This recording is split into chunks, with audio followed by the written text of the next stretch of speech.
Hi everyone, welcome back to another video from Crazy Gamer.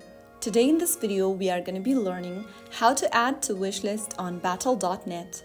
If you want to add games or items to your wishlist on battle.net, first of all open up your battle.net application and log into your account.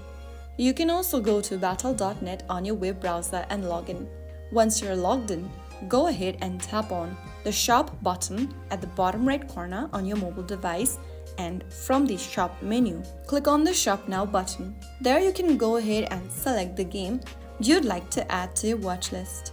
After tap and open a game, underneath the game info, you will see Add to Wishlist button.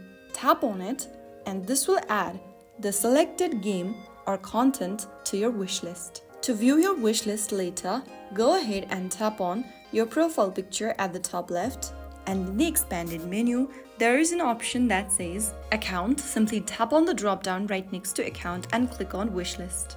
And your wishlist will be displayed on the screen. From here, you can manage your wishlist, remove or purchase your saved item.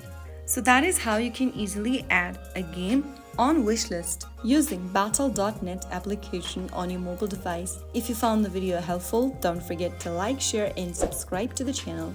I will be back again in the next video. Thank you for watching.